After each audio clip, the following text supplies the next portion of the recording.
although it looks like something that could be arguably Art Deco, we're looking at something that was, 3 centuries before the Art Deco period?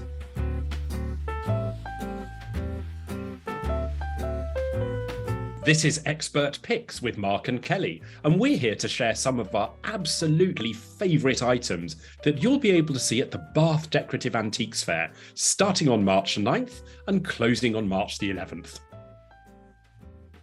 You know, sometimes I look at things that are very, very old, if not ancient, and I can't help but wonder at how modern they can also appear with our eyes. And I chose this fantastic plate. Now, when you look at Asian ceramics like this, one always questions, is it Chinese? Is it Japanese? As many of us know, Chinese porcelains have risen enormously in value, especially for the very best. And Japanese porcelains have somewhat remained in the doldrums. This is kind of a weird combination for both. So when the Emperor Wan Li died in 1619, there was a sort of period of tumult, I suppose you could say. And the imperial kilns at Jingdezhen in China suddenly needed a place to sell their porcelain. So they started looking for new markets, and they found a new market in their neighbor, in Japan.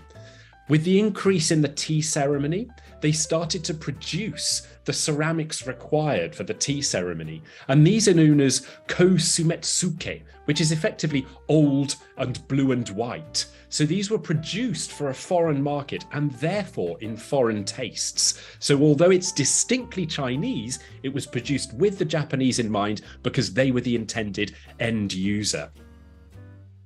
Incredible. And I was going to say the same thing because is it a deer in the middle? It looks like it, but look at the lightness of it as well. It's springing along, and those 2 little sprigs of flowers underneath just give enough to ground it and give that, I don't know, sense of delicacy and lightness that we associate with deer or fawns, right? And I also think it's interesting that the color is only in the little bird and then the grounding materials that you were talking about, because it's such an interesting thing. Like the blue and white is very classic, right? But then it was almost like they added that little twist of, nope, we're going to add some color here and throw this off a little bit. And I really love the balance of both, but it's so interesting to, like you said, this is such an old piece. I mean, we're not talking, for me, this is beyond antique. We get to a point where it's beyond vintage clearly and beyond antique, and it's just precious.